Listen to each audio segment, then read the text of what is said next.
പുതിയ വീഡിയോയിലേക്ക് എല്ലാവർക്കും സ്വാഗതം. അപ്പോൾ നമ്മൾ ഇന്നുണ്ടാക്കാൻ പോകുന്ന നുറുക്ക് ഗോതമ്പ് വെച്ചുള്ള ഉപ്മാവാണ്. പ്രത്യേകിച്ച് ഇൻഗ്രീഡിയൻസ് ഒന്നും ചേർക്കാതെ പെട്ടെന്ന് ഉണ്ടാക്കാം, നല്ല ടേസ്റ്റുമാണ് കഴിക്കാൻ. എങ്ങനെയാണ് ഉണ്ടാക്കുന്നതെന്ന് നോക്കാം. അപ്പോൾ നുറുക്ക് ഗോതമ്പ് ഞാൻ കുതിർത്തെടുത്ത് വെച്ചിട്ട് വെള്ളം വാലാൻ വെച്ചിട്ടുണ്ട്. ഏകദേശം ഞാൻ അരമണിക്കൂർ കുതിർത്തെടുത്ത് കേട്ടോ. പിന്നെ ഒരു വലിയ സവാള, പിന്നെ 2 പച്ചമുളക്, കഷ്ണം ഇഞ്ചി, കരിയാപ്പില ഇത്രയും എടുത്ത് വെച്ചിട്ടുണ്ട്.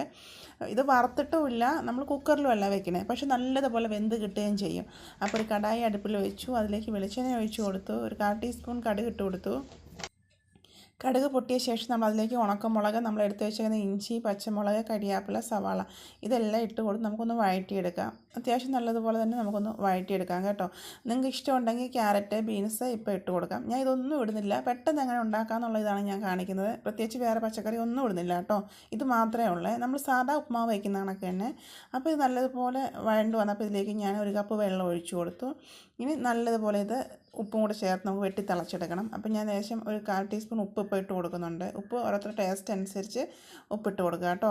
അപ്പോൾ ഉപ്പും കൂടെ ഇട്ട് കൊടുത്ത് നമുക്ക് വീണ്ടും നല്ലതുപോലെ ഇളക്കാം. ഇത് നല്ലതുപോലെ തിളച്ച് വന്ന ശേഷം നമ്മളതിലേക്ക് എടുത്ത് വെച്ചേക്കുന്ന നുറുക്ക് ഗോതമ്പ് ഇട്ട് കൊടുക്കാം. ഞാൻ പറഞ്ഞില്ല, ഇത് ഞാൻ കുതിർത്ത് വെച്ച ശേഷം വെള്ളം വാലാൻ വെച്ചതാണ്, നല്ലതുപോലെ കഴുകിയെടുത്തിട്ട്. അപ്പോൾ നല്ലതുപോലെ ഇത് കുതിർന്നിട്ടുമുണ്ട്. അപ്പോൾ അതുകൊണ്ട് നമുക്ക് ലോ ഫ്ലെയിമിലിട്ടാട്ടെ ഇനി വേവിച്ചെടുക്കുന്നത്. ഫ്ലെയിം കൂട്ടി കൊടുക്കുകയോ ചെയ്യേണ്ട, ലോ ഫ്ലെയിമിൽ തന്നെ വെച്ചിരുന്നാൽ മതി. ഇടയ്ക്ക് 1-2 പ്രാവശ്യം നമ്മളൊന്ന് തുറന്ന് ഇളക്കി കൊടുക്കണം കേട്ടോ. ഇപ്പോഴും നല്ല വെള്ളമുണ്ട്, വെന്തിട്ടില്ല, പക്ഷേ വെള്ളം പറ്റി വരുന്നുണ്ട്. അപ്പോൾ വീണ്ടും നമുക്ക് നല്ലതുപോലെ മിക്സ് ചെയ്ത ശേഷം വീണ്ടും നമുക്ക് അടച്ച് വയ്ക്കാം. ഞാൻ ലോ ഫ്ലെയിമിൽ തന്നെയാണ് കേട്ടോ വേവിക്കുന്നത്, മീഡിയം ഫ്ലെയിമിലേക്ക് ആക്കുന്നതേ ഇല്ല. ഇതുപോലെ തട്ടിപ്പൊത്തി ഒന്ന് വെച്ച് കൊടുക്കണം. എന്നിട്ട് വീണ്ടും ഇതുപോലെ നമ്മൾ ഇടയ്ക്ക് 2-3 മിനിറ്റ് കഴിഞ്ഞിട്ട് വീണ്ടും തുറന്ന് വീണ്ടും ഇളക്കി കൊടുക്കുക. നല്ലതുപോലെ വീണ്ടും ഇളക്കി. ഇപ്പോൾ ഏകദേശം അളവ് കൂടി വരുന്നുണ്ട്, കാരണം വെന്ത് പൊളിഞ്ഞ് കയറാൻ തുടങ്ങിയിട്ടുണ്ട്. അപ്പം പക്ഷേ എന്നാലും നല്ലതുപോലെ വെന്തിട്ടില്ല കേട്ടോ. അപ്പം ഇനി ശകലം നേരം കൂടെ ഒരു 2-3-4-5 മിനിറ്റും കൂടെ ഇരിക്കുമ്പോഴത്തേന് വെന്ത് വരുവേ. അപ്പോൾ ഏകദേശം നമ്മുടെ ഉപ്മാവ് റെഡി ആയിട്ട് വന്നിട്ടുണ്ട്. അപ്പം ഞാനിപ്പം എടുത്ത് നോക്കിയപ്പം നല്ലതുപോലെ വെന്തിട്ടുണ്ട് കേട്ടോ.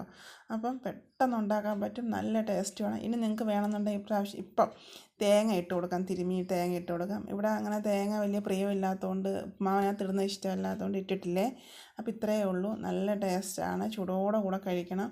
വീഡിയോ ഇഷ്ടപ്പെട്ടാൽ ലൈക്ക് ചെയ്യുക, കമൻസ് ഇടുക, സബ്സ്ക്രൈബ് ചെയ്യാത്തവർ സപ്പോർട്ട് ചെയ്യുക. Okay, bye, thank U.